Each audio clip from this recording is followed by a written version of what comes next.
Welcome to part 2 of Broadway News' Advertising Roundtable. I'm Ruthie Fierberg, executive editor of Broadway News, and we are back at the Algonquin Hotel in midtown Manhattan. A few months ago, we gathered here with 5 leaders of top-tier Broadway advertising firms to discuss the state of marketing and advertising on Broadway. And while the conversation was absolutely illuminating, I felt like we barely scratched the surface. So in part 2, we're going to dig a little deeper. Thank you all for your willingness to return for round 2. And I just want to reintroduce you all to the viewers out there.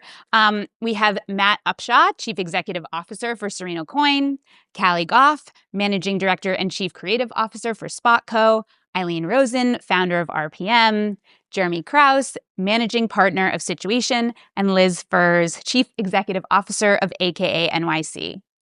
So last time, for those of you just tuning in, we evaluated the landscape of Broadway compared to 10 years ago. We discussed the change of word of mouth from like water cooler to online chatter.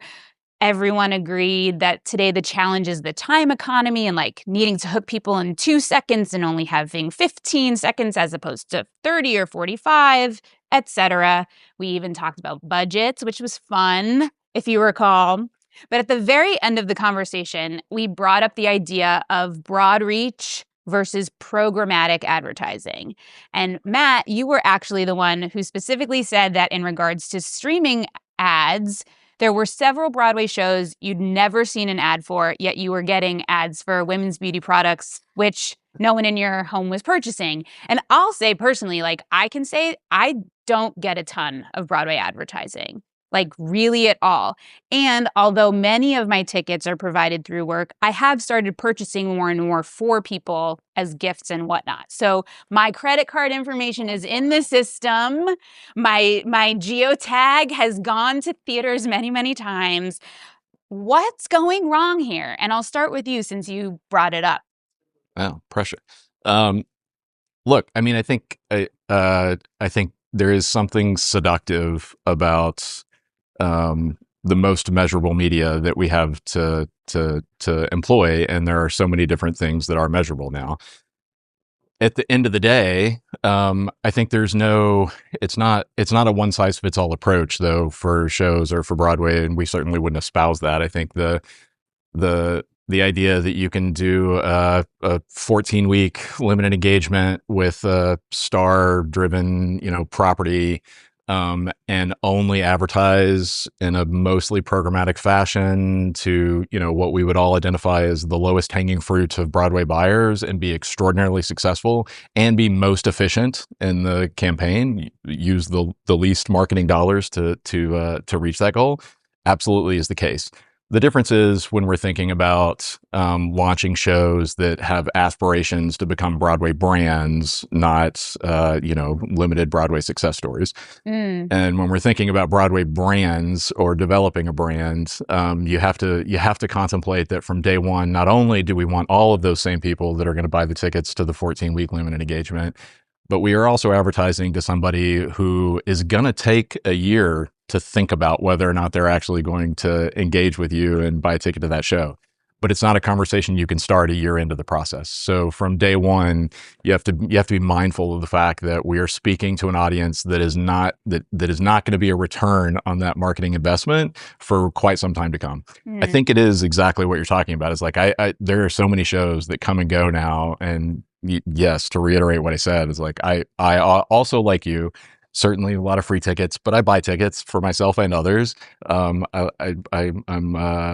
averse to asking for free tickets, so I buy a lot of tickets. But the volume of advertising I get today versus what I got 10 years ago for anything in the Broadway space is vastly reduced.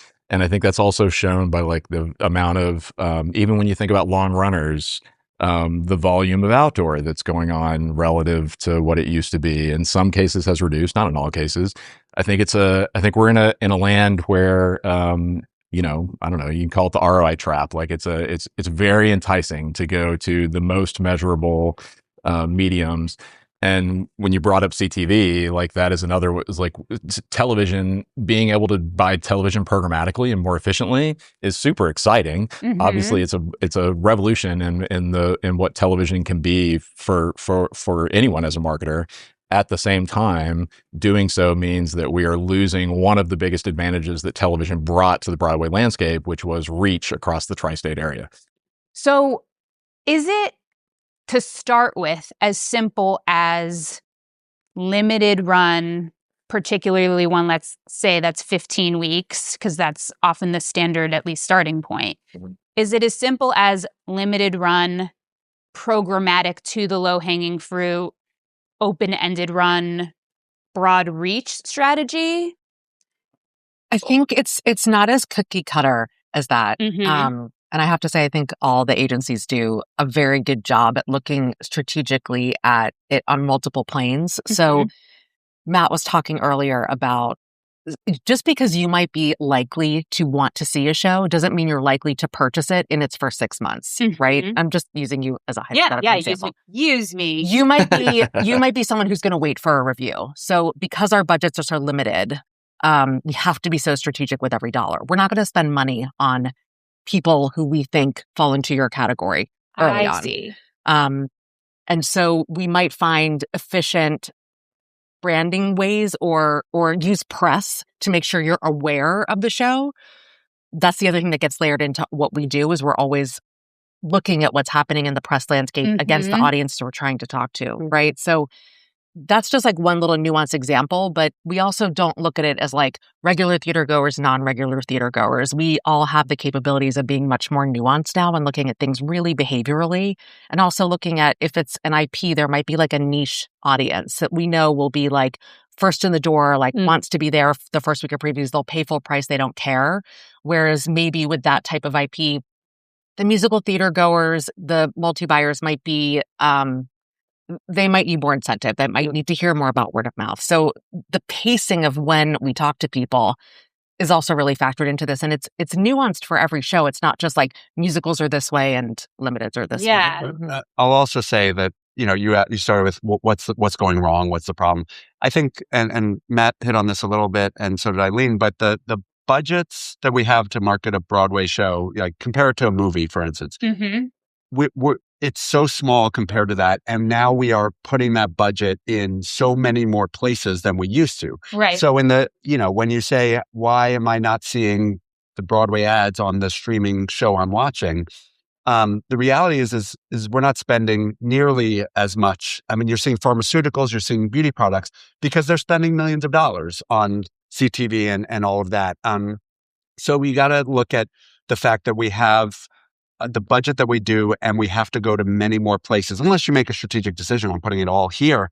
But that means that you're going to see it less in many different places than you used to. So you got to consider that. Also, like taking your specific job aside, let's just view you as the hypothetical as just a theater lover. A theater lover and someone who sees multiple shows throughout the year.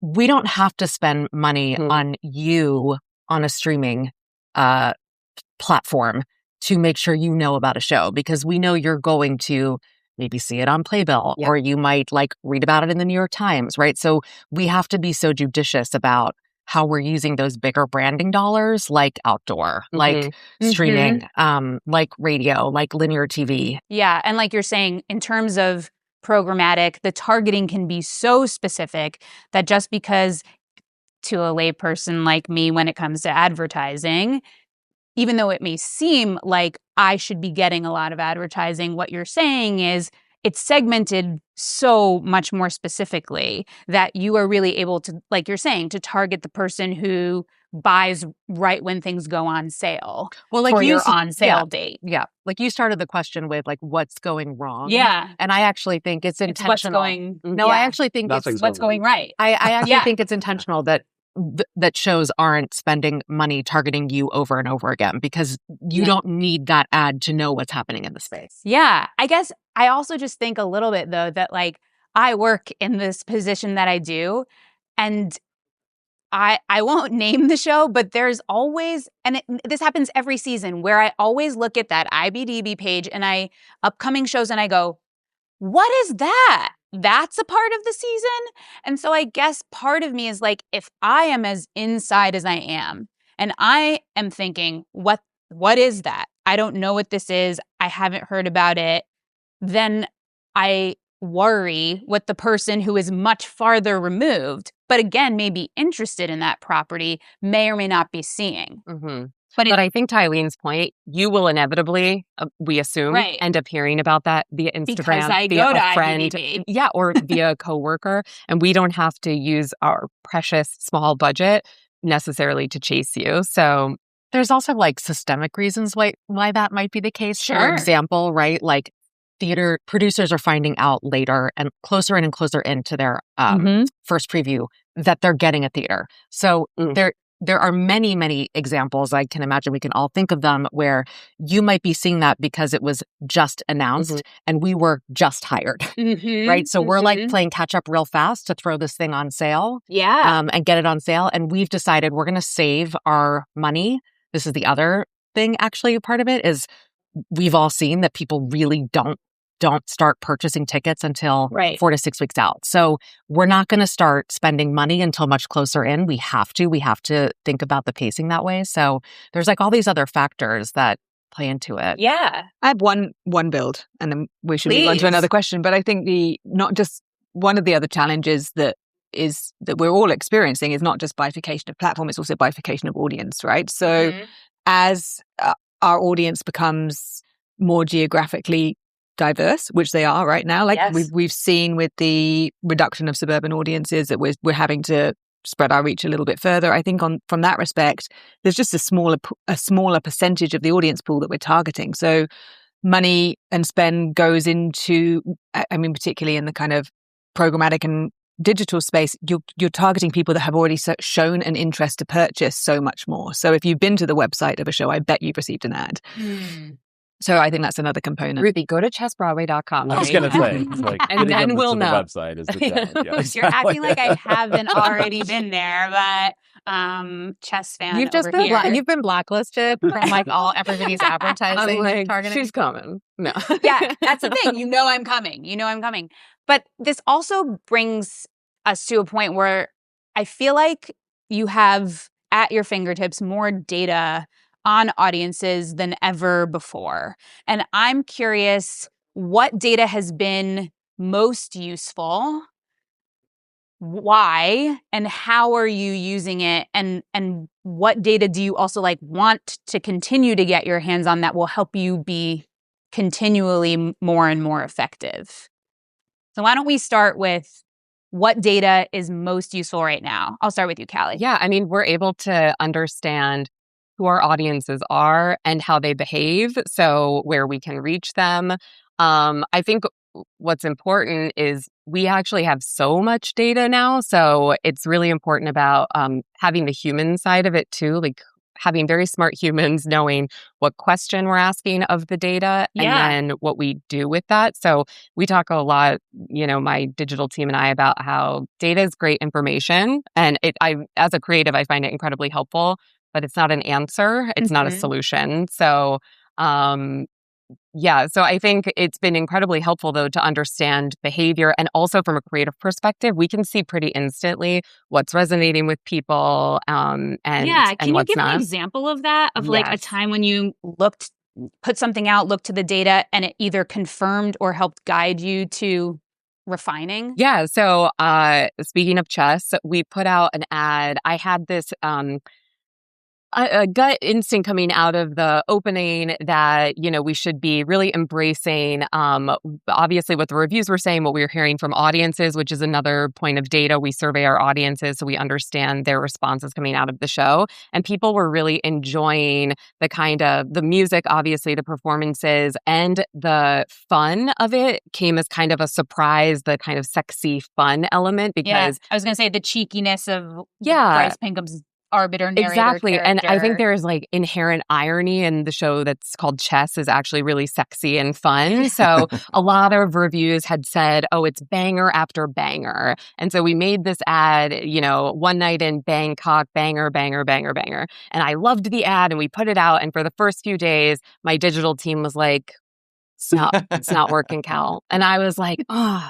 And then we let it cook. The algorithm did its thing. And like a week later, it was like, oh, wow, this is okay. This is contributing to a lot of revenue. Oh, it's becoming a top performer. And it was a really good moment of like creative instinct. I was ready to, kill your darling and be like, just turn it off. But once it started working, I was like, Well, that kind of brings me to another question of how do you know when to give it a little more time and how much is that little more time before you cut your losses? Yeah. I mean, I really look to the expertise of my digital team because we usually have a lot of iterations of ads running. And so they can be in the weeds of we're turning the budget on this up, turning this down. And, it's nice that we sit right next to each other so they can say, we'll give it another day or two, or it's really working with this audience, but we're gonna, that sort of. And like, it sounds like, as you were saying, data plus human, like, is some of it just feel?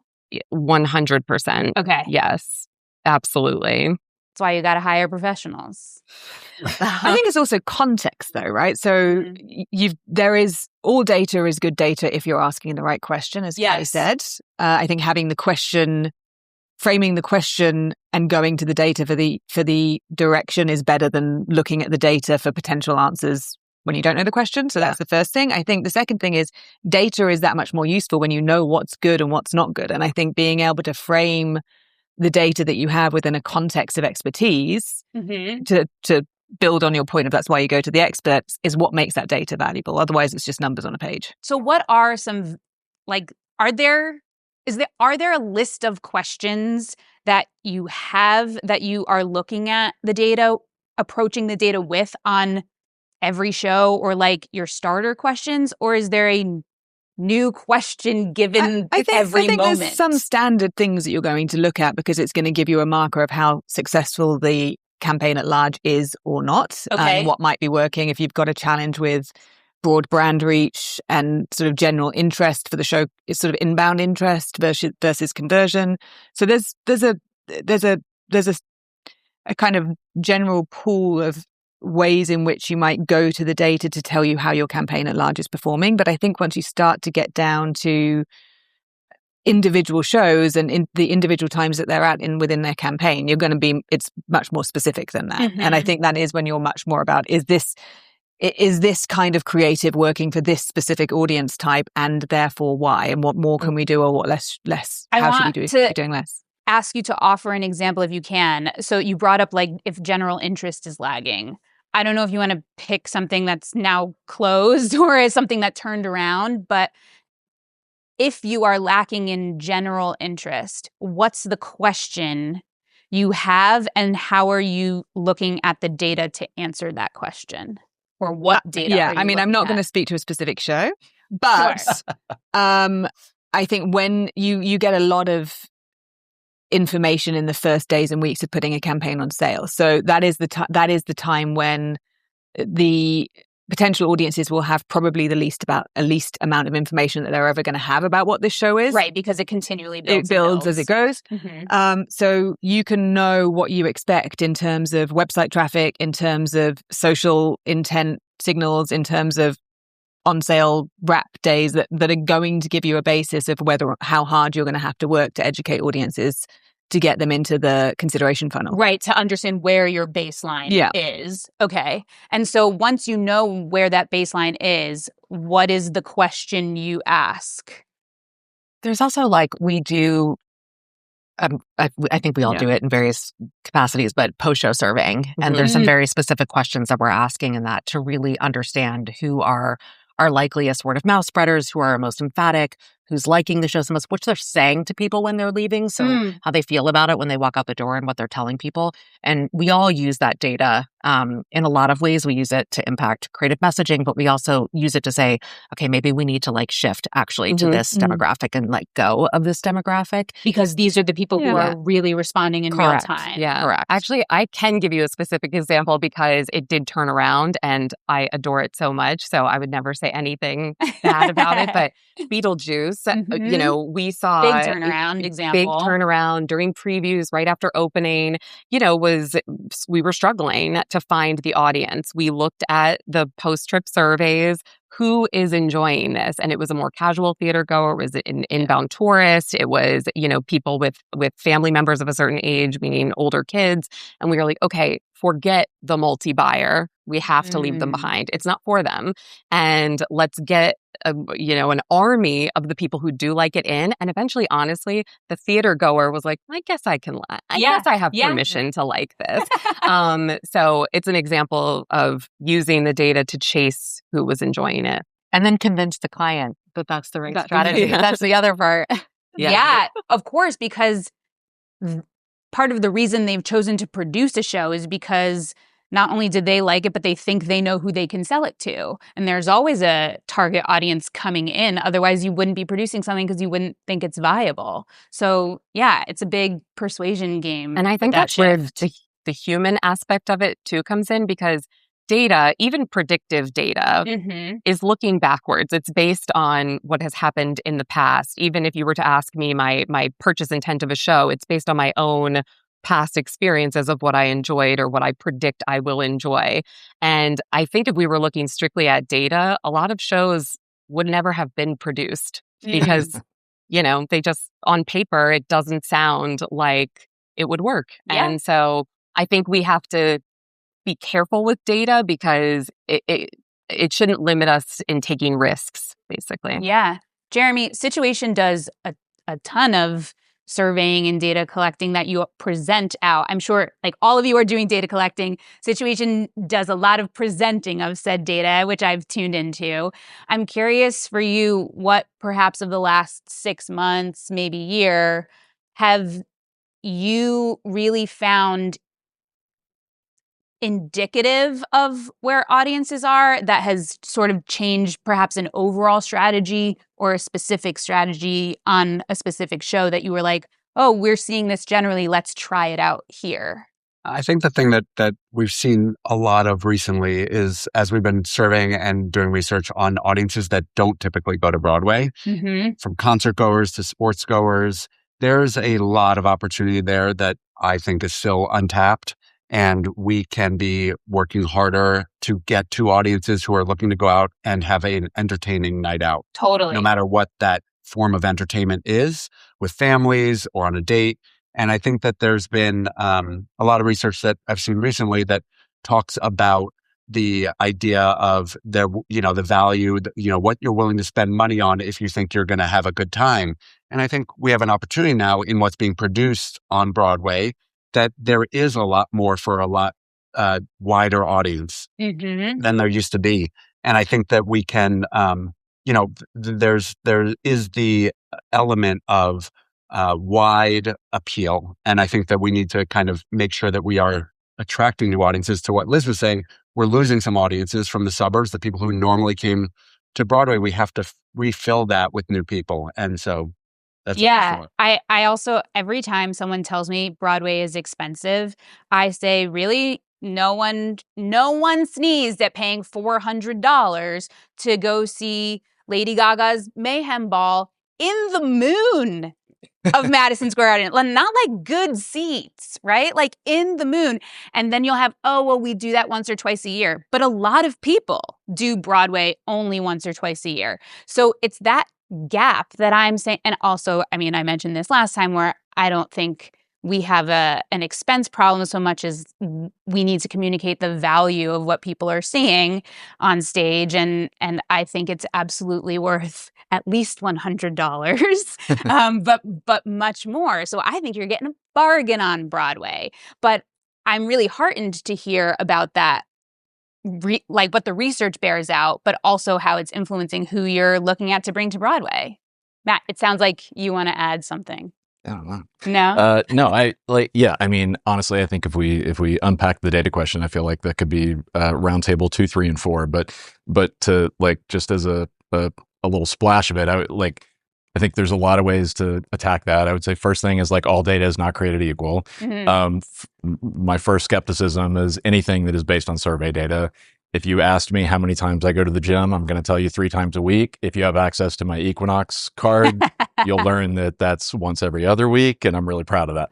Like the survey data is not data that I think we can think of as behavioral or psychographic. And the good news is, while we're losing through media sources lots of data on individual buyers, we are gaining through proprietary sources lots of data on individual buyers. So while we used to 5 years ago as an industry look to the people who were selling the tickets, whether that be in the primary or secondary market, and hope that they were the ones that they were going to give us the data, we are now able to look at it from the consumer side. So now we can look at, from a consumer POV, I can look at every single person that's buying a ticket on Broadway Direct, every single person that's buying a ticket on Telecharge, everybody that's buying on Broadway.com, everybody that's buying on TodayTix, and parse them individually and understand what is the difference in those buyers through thousands of individual attributes. If you want to know what they drive, if you want to know what they consume on YouTube, if you know what the types of videos they respond to, what's their favorite social network, how much time are they spending on various social networks, what are they watching on TV, not what channel are they watching, but what programming are they watching. Like, that level of data is now available to us. It's actually maddening in some ways, because like we're saying, how much data is too much data also. Right. Exactly. And the risk is to not understand what is the human element that has to be at the center of this to actually drive a campaign forward. Because like we talked about that last time, at the end of the day, if you just follow the data, you're missing the element of actually unpacking what is the emotional promise of a show and figuring out what is the core of a campaign. And the data is never going to tell you that. It's survey data is the one that we've all been in the position where we've had producers come to us and talk about we're concerned about the title of our show, or we're thinking about the title of our show. And one of the first things they often want to do is survey about that. And I am always of the mindset, I doubt that we would have had a show called Les Miserables. I doubt we would have had a show called Urinetown. I doubt we would have had a show called Wicked if we just said, hey, you know nothing about this. How do you respond to this from a title standpoint? It's this is the risk. Well, it's to Liz's point, everyone's point, really, of asking the right question. Correct. Yeah. Yeah. So I think following data is directional. Understanding how you take that and build it into a campaign is the trick. But I mean, the number of data sources that enter into our lives and the various aspects of our agency on a daily basis is mind-blowing and infinitely larger than it was even a few years ago. Okay, so hopefully everyone out there understands a little bit more of the volume of what, obviously, and no one's looking at a spreadsheet data point by data point. This is why computer programming and AI is very helpful, but the amount that you're able to filter through in order to help you build your campaigns. Callie, Ilene, you were mentioning that then we have all this and we have to convince people that, this is the way to try things. I'm curious, in general, what do you wish clients better understood about what you do? That's a whole. We need wine, and we need you served us the wrong beverage. This is the water version, the water cooler version. So the last time we were here, Liz said something that resonated with all of us so deeply. What was it? Of course. Which is that when we're clicked in with a client, when they trust us, when we trust them, when we all have the same vision for a show, it makes the work better and smarter. And I think that I'll use Callie's Beetlejuice example. And we had the same thing with Waitress too, where we found out at a certain point that the New York Times reading audience, that more traditional theater buyer was not Waitress's audience. And the producer of that was very much used to speaking to traditional audiences. And so helping them understand that there's other options, and you don't have to follow what you have done previously. So I think just being open to what the data might be telling us. Just be open, because people come in with these preconceived notions. Sure. All the time. Callie? No, I think that's exactly right. And especially the part about needing wine to answer this question.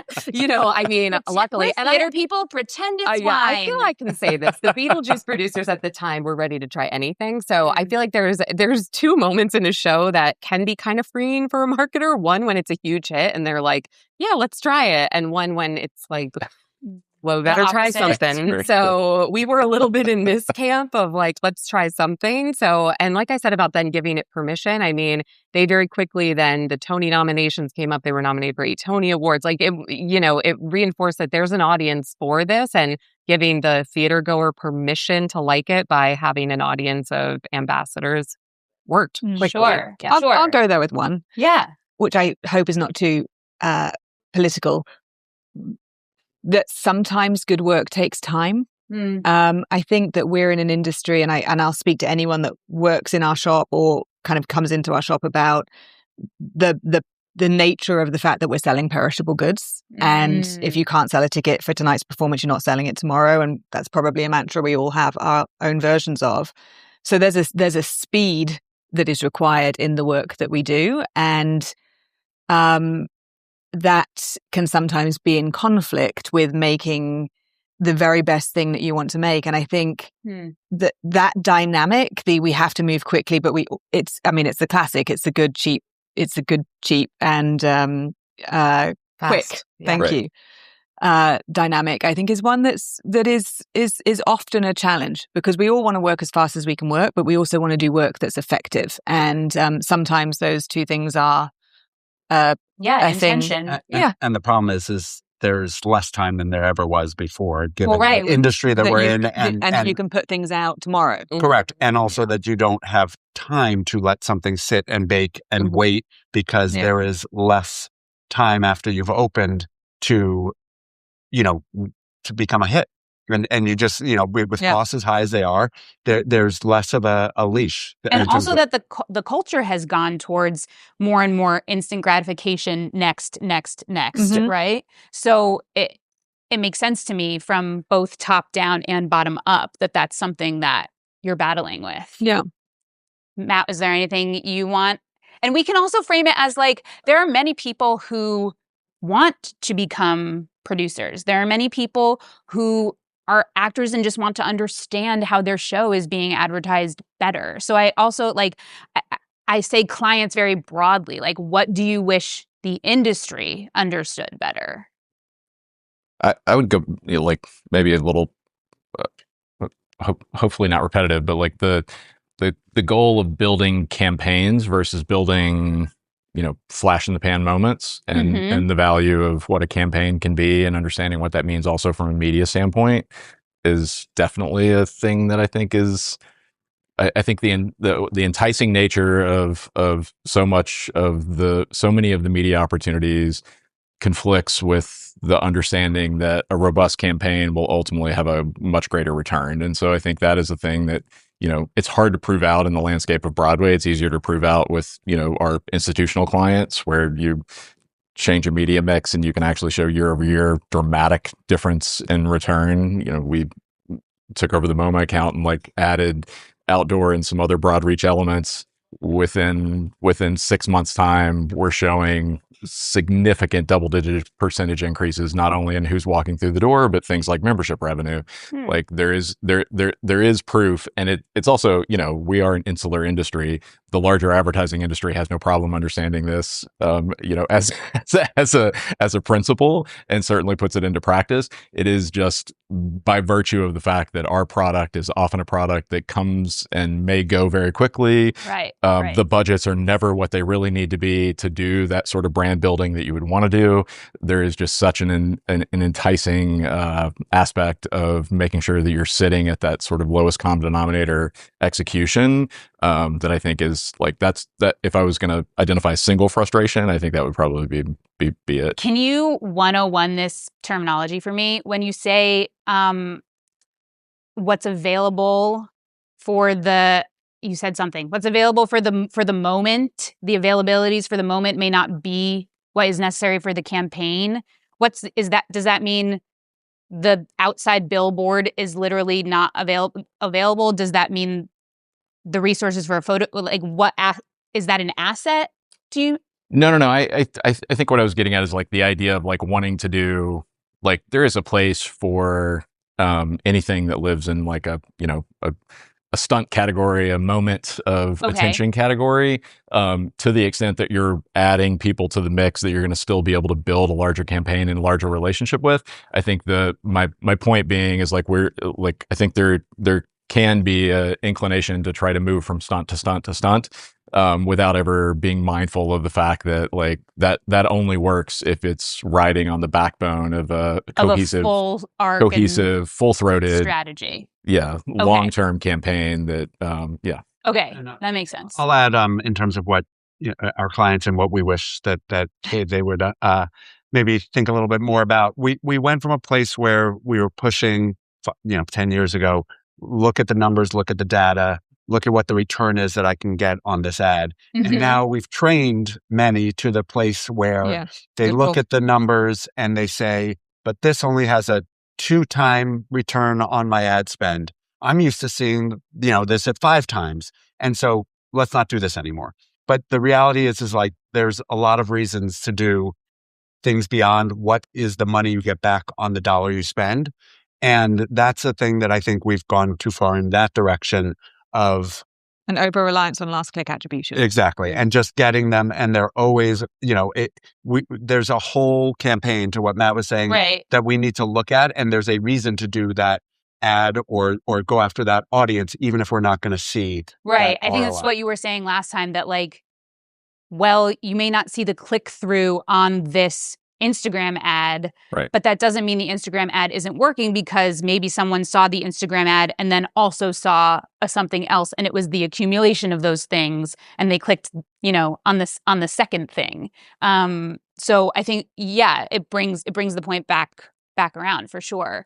I was talking to someone else who does work in the space about how today it feels like breaking through the noise requires the creation of moments, which is kind of what you were just speaking to, like, let's not just jump from moment to moment.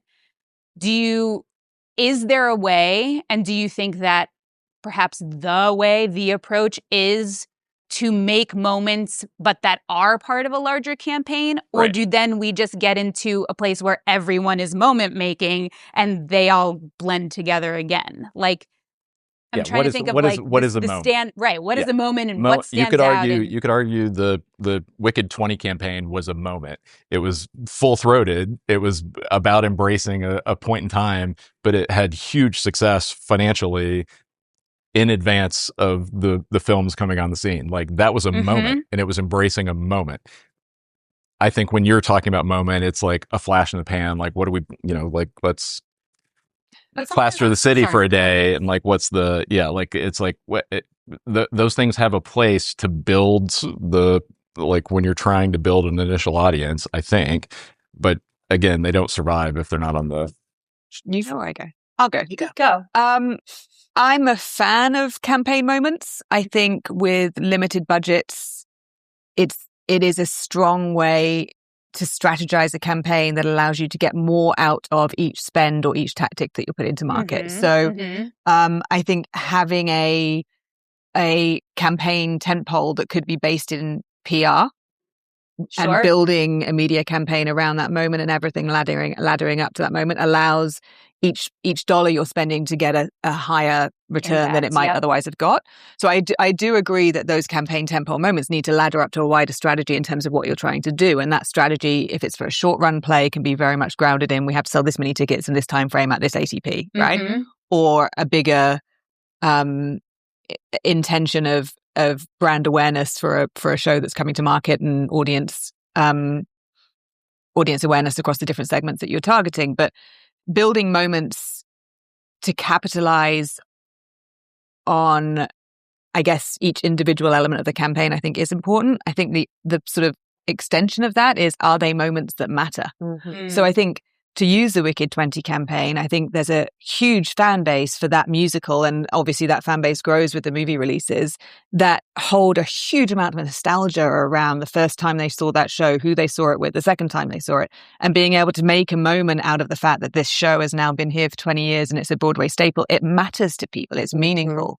So I think moments that matter are key as opposed to just moments. And I also think, given our budget, moments that take a show outside of the Broadway, off the Broadway pages, basically, and makes it more part of the zeitgeist. Mhm. And I think O'Mary has done this well, and John Proctor did this really well. And and those moments, someone said it can be press. It doesn't necessarily have to be some manufactured marketing moment, but to me, that is the mark of a good moment, is if it gets to people who wouldn't have otherwise heard about it. Sure.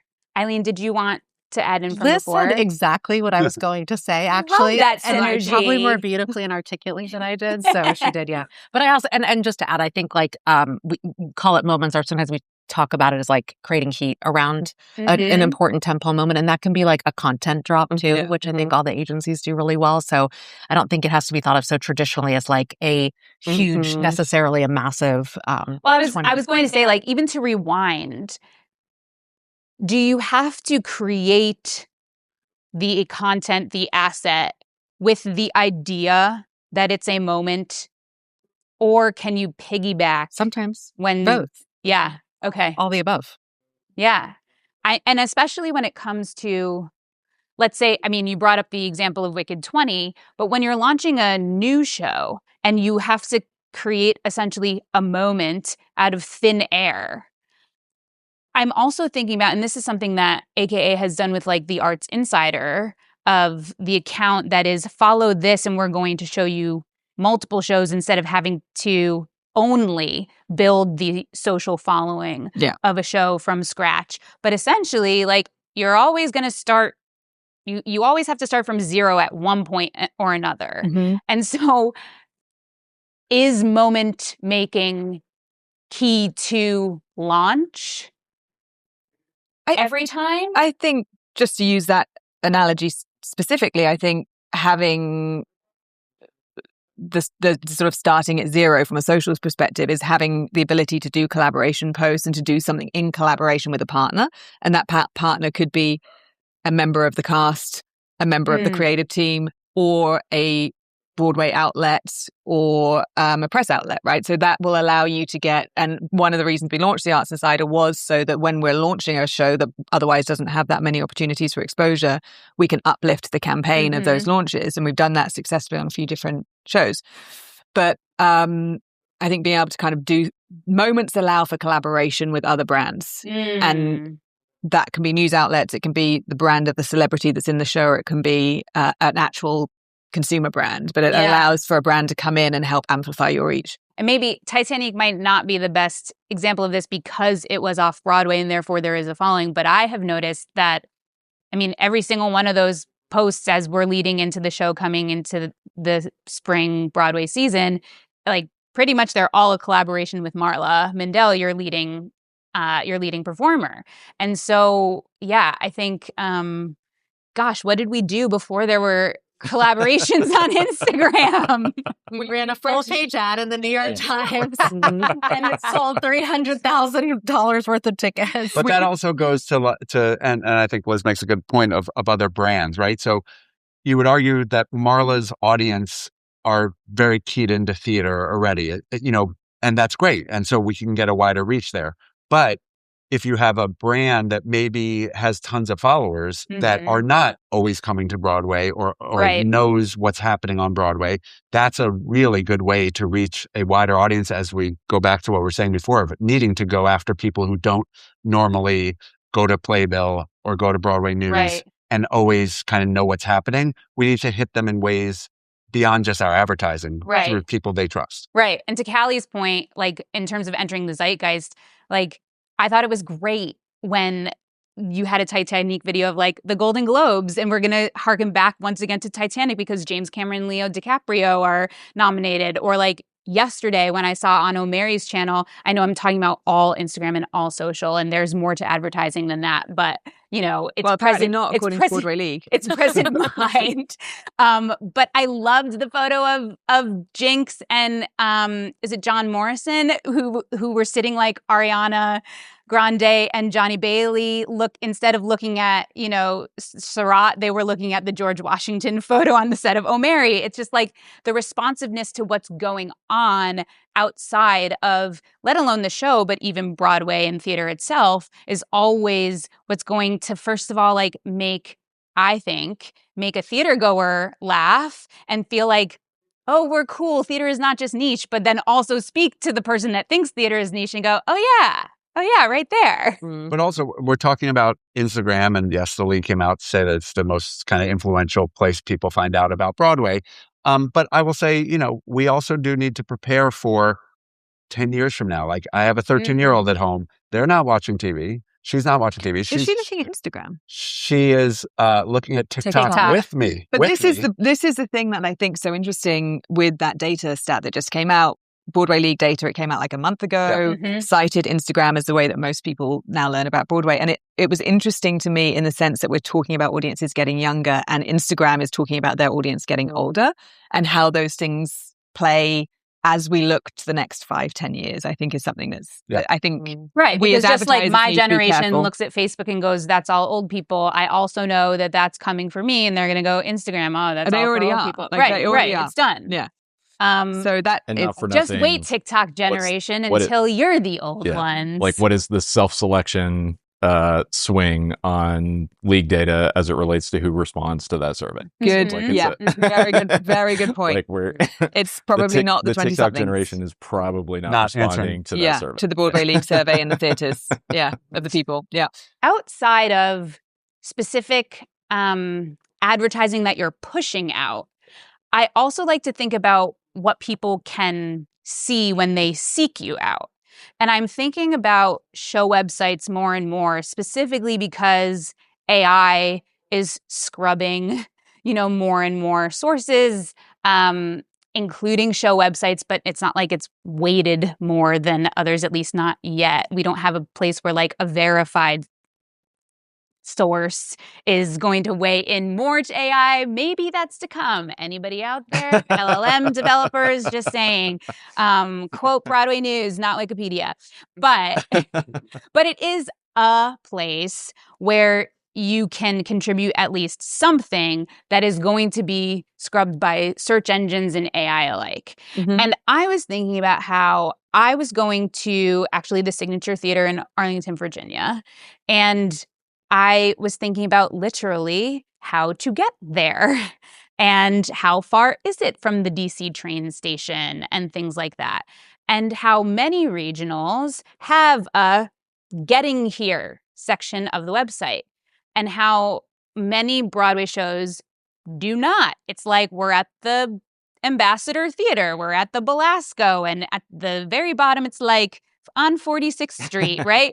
Or there is a map with a pinpoint, but there aren't instructions on getting here. There aren't instructions on how many, like there are bathrooms on site and, you will be able to get snacks or like things like that. Are you all thinking about populating your sites with that kind of customer servicey information? Is that something we're going to start to see more of? Very much so. I mean, I think websites, there was a time a couple of years ago where it was like nobody's going, everybody's going to social to find out about shows, and social is now your website, and there was a de-emphasis. We de-emphasize the website itself, and I think that now it's more important than ever in that, as we all know, everybody's kind of using AI to do searches, and as you say, they are getting a lot of information from multiple sources, and the more that you can put on your website to FAQs and all the things that everybody says, nobody goes to those pages, and it all is incredibly important today, more so than ever, and it will continue to be. So I think that is a real big thing that we need to be focusing on.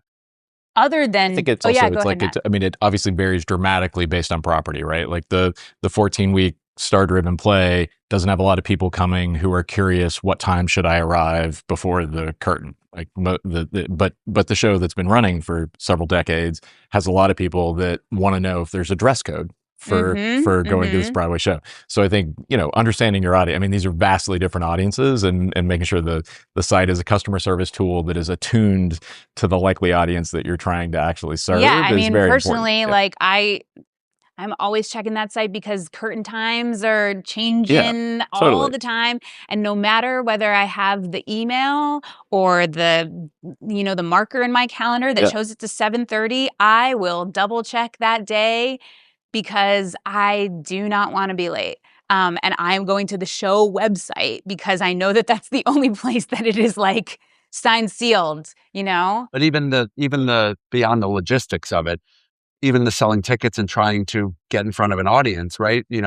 I often use ChatGPT to look for things to do with my family. I'm coming to the city. What should we do? I'm sure there are people who are asking, what's a great family show to see on Broadway? And if you have a website that doesn't talk about, bring the family, or this is a great, you're missing out on information you could be providing out to people. And also just sorry. Yeah, go ahead. No, let's go ahead. Just also from a data circle all the way back to data, when people are funneling through the show website to ultimately buy tickets, that's what's going to give us the most data to be able to act upon in terms of retargeting them if they don't complete their purchase and modeling on them for future potential audience members. So we have to do as an industry and as advertisers and marketeers, we have to do as much as we can to ensure that as high a proportion of audience members as possible are coming through that route.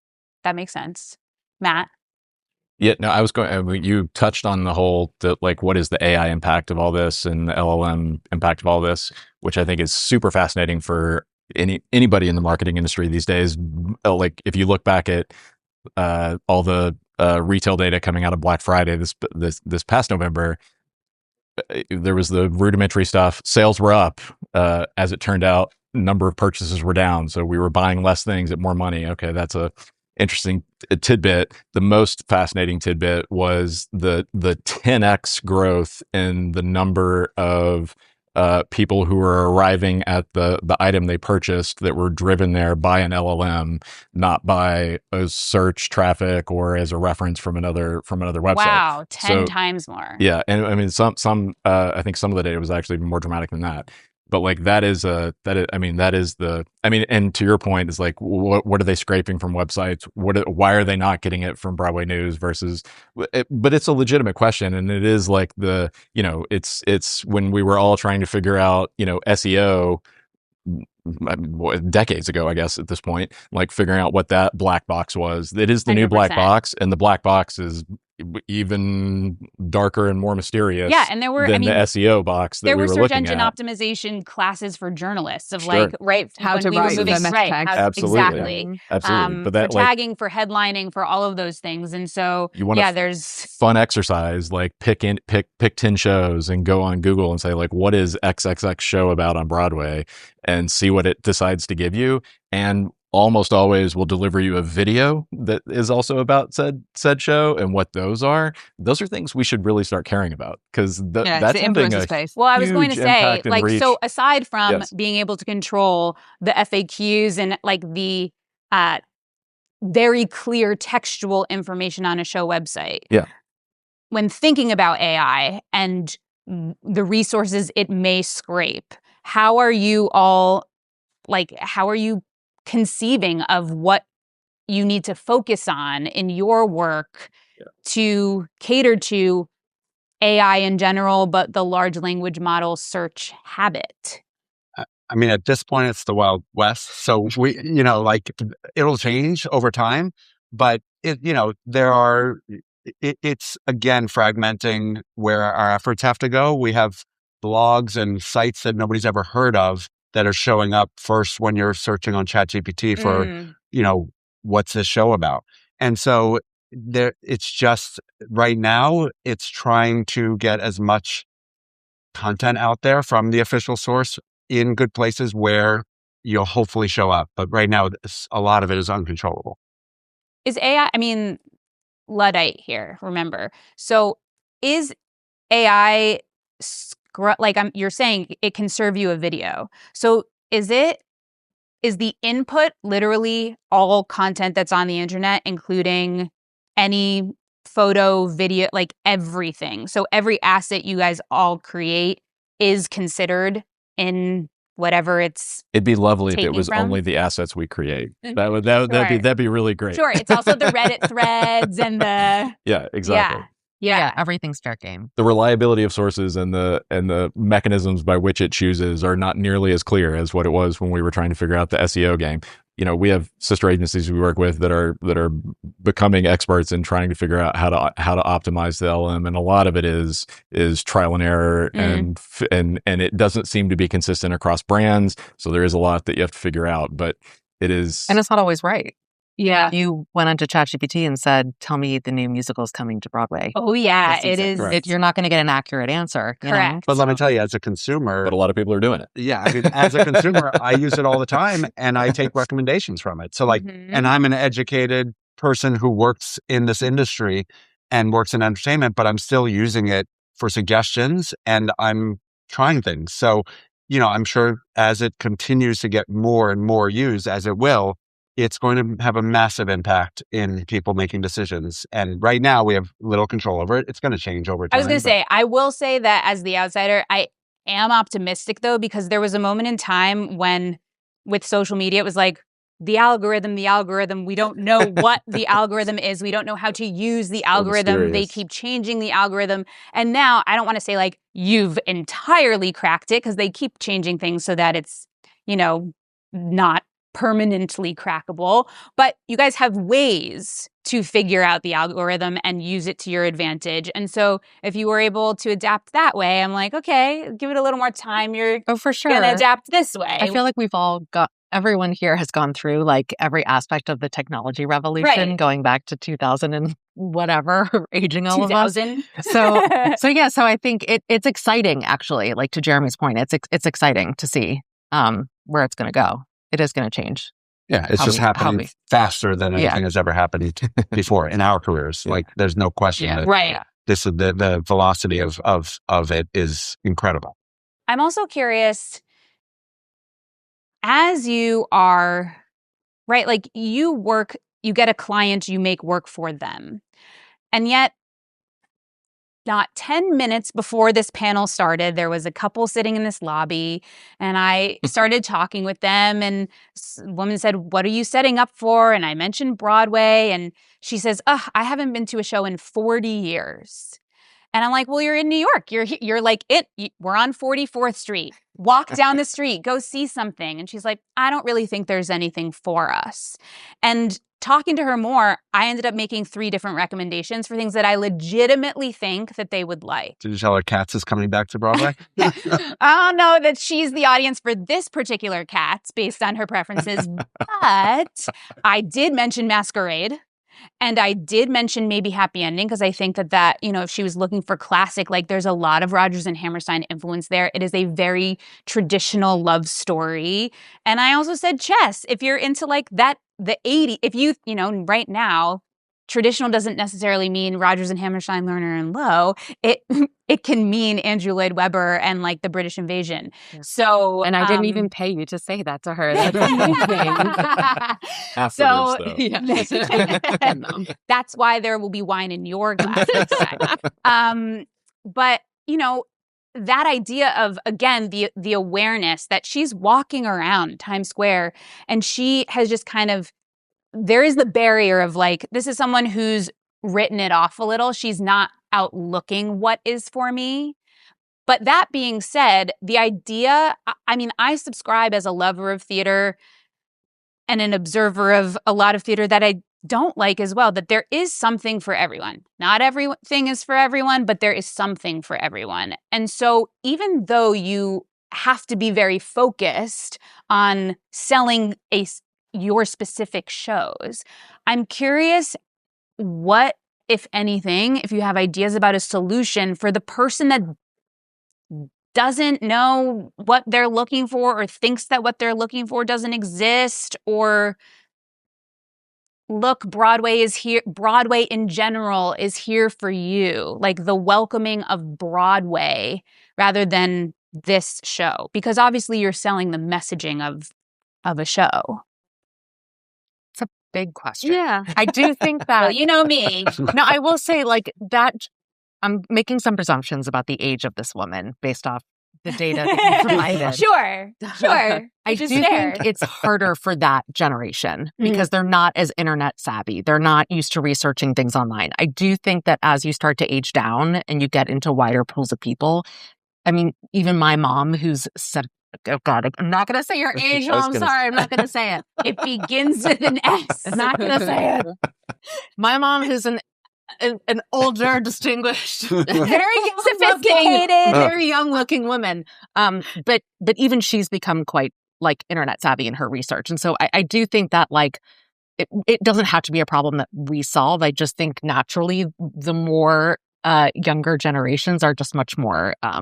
They just know how to research, and they want to do their own research. Yeah, and that they are going to grow into becoming the audience anyway. Yeah, that's fair. Any other thoughts? I don't know if it's answering your question directly, but I've been thinking a lot lately about, we have this younger audience that are coming. We have this moment in time, and to build on the conversation about AI and websites and AI and how that can be helpful to us in understanding consumer paths and getting people to buy tickets. AI as a cultural influence in our worlds and everything that's happening within the entertainment system is an opportunity for theatre to be more relevant and to position itself as something which is not a nostalgia piece, but more a fully rounded human essential experience. Absolutely. So I think there are audiences, potentially the couple that you just met with, who don't assign going to a Broadway show as something that they do in 2025 for whatever stage of their life that they're in. And I think the 2026. Sorry. Oh gosh. That shows my year so far. 2026. Thank you, Ruthie. So I think as an industry, we have an opportunity now and into the next few years to really drive home that theatre and live entertainment can and will be one of the most valuable human experiences that people can have in a world of AI. Yeah. They're here. And AI, to quote the advertising industry, slop. Yeah, exactly. No, I think that I'm already seeing that from people my age who haven't been to the theater in a long time, and it has forced them to start craving, like you're saying, more human experiences. So perhaps we're going to be the surprise beneficiaries of this era. I think we will be. I agree. I really do. Couldn't be more optimistic. I mean, I have people that want to come and work in the agency now for that reason. Oh, that wow. It's something that they're like, okay, and live entertainment, live experiences. And we've been hearing about experiential, I think, over the last few years. That's not new. But I think there's a new desire to uncover what that shared experience can be in a theatre. Yeah. I think also the content. I think O'Mary is one of the most exciting examples of, but I mean, now it's seeing a much more traditional, theater going pattern in audience buying. But in the beginning, the people that were coming were first time buyers in the system. These were just people who were like fans of Cole or just were gravitated to it or heard about it. But the cut through that show had beyond theatre audiences was amazing. We were actually talking about this with some colleagues recently, and in terms of the show that people that don't go to the theatre but go to entertainment are most likely to ask you about is O'Mary. So yes. Well done and congratulations. Yeah, no, it's the show. I mean, it's the show, and we just amplify it as we But all I also do. think it goes back to the original influencer, where the people who were seeing it downtown and then in the early days when it moved to Broadway, are like Sarah Jessica Parker posted about it and was like, you have to see this show, right? And though she's not who we would call today an influencer, she certainly is by the definition of the word. And there were a lot of that type of person who comes, granted Sarah Jessica is in the theater world as well, but there are a lot of people from outside the theater world who were coming to see that show who then said, I loved this, that then again makes it relevant to the people outside the theater world and brings in that first time buyer. I think it's all working together. Completely. Same with Titanic. It's right. Off Broadway. It's like all these people who don't maybe normally talk about seeing a show are talking about it. And that's something that none of us can do. We can amplify it, but we can't. Well, you just have to start inviting Jennifer Aniston to every single show. There you go. I solved it. But on the other side of big names, I wanted to ask about creating buzz for shows without big names. I mean, we just came off a season where, as we all know and have talked much about, you had George Clooney, Jake Gyllenhaal and Denzel Washington, and Sarah Snook all in one month, really, not even just one season. And that when someone like that, someone of that truly celebrity A-level, no medium boundaries status comes to Broadway, something happens. And certainly there are other examples of, like, not George Clooney, where we have this spring all of the plays. Daniel Radcliffe is coming. I call them the boys from The Bear, but Eben Moss and John Bernthal coming in Dog Day Afternoon together, Don Cheadle and Io Devery in Proof, Taraji P. Henson and Cedric the Entertainer and Joe Turner's Come and Gone. Like, this is our season, at least, of plays. And Carrie Coon even mentioned in a CBS interview that she was like, I started in theater, had to go away, and, you know, now people know me from Gilded Age and White Lotus, so I can come back and help sell this show that I really believe in. That was quite an interview. It is quite an interview. How do you approach creating buzz without big names? Can it be done?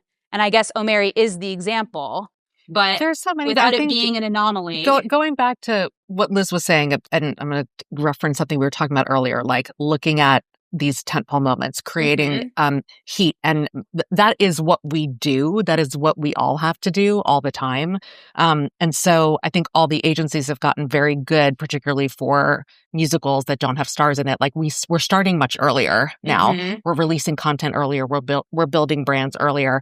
So we're just starting to build traction much sooner because we know that we can't start 6 weeks out at that point.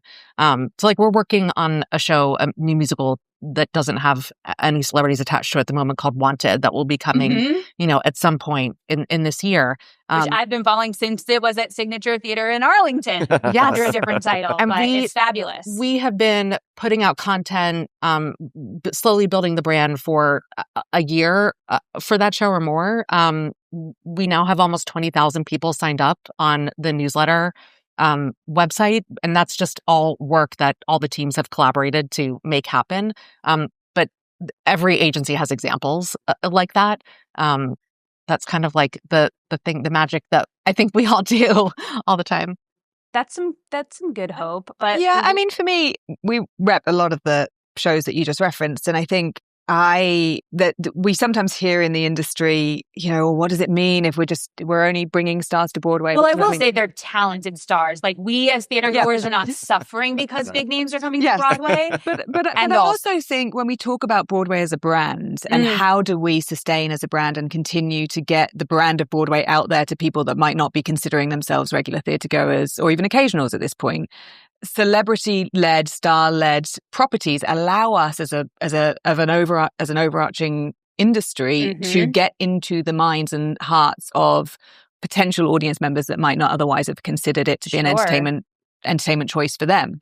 So I think all boats rise. What's that? Yes. All boats rise. I think that's a beneficial impact of well-known stars coming to Broadway from Clooney onwards. Yeah. And I think all business models are not created equal. So that's the other component, is I think stars are considered bankable because they are bankable and they're going to bring a certain amount of revenue and a certain amount of urgency to ticket sellers in terms of a star coming to Broadway. There's a finite number of tickets. There's a finite number of opportunities for people to see this star do this play live. So it drives some urgency.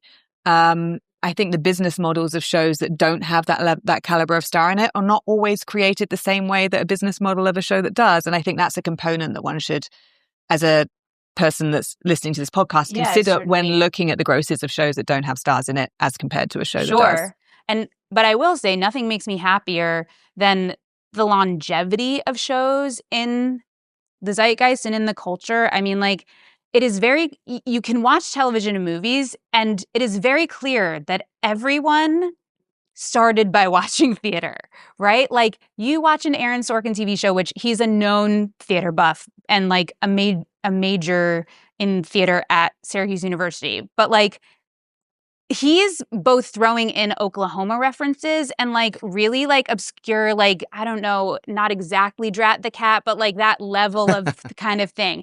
And it's like, okay, that's there. You watch any of the Knives Out films, there is a through line of Daniel Craig's character loving, like he's singing Losing My Mind in the first one. I forgot what the second movie reference was, but now we just had a Cats and a Phantom reference in the third movie, which was so funny. So like it actually is everywhere. And I think perhaps it's that exchange of with the big names saying like, look, we are part of the culture coming from inside the house, right? Of Broadway having big names, but then other properties, other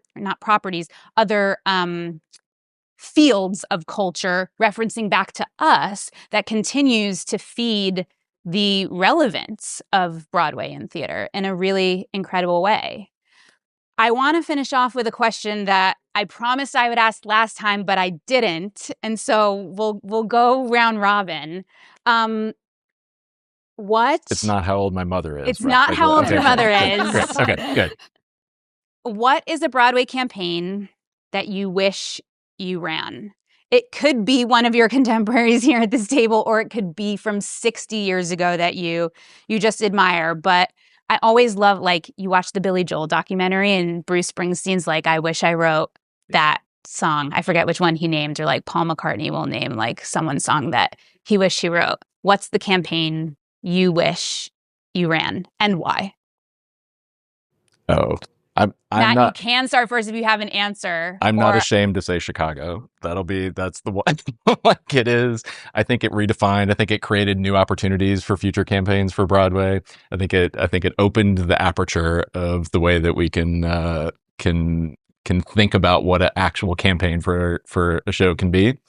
And so, yeah, I'm no shame to say Chicago, especially the early days of it, but the whole of it for sure. Yeah. Go to BroadwayNews.com to read about the whole evolution of the campaign. Shameless. I'm assuming we can't use one of our own, so as advice.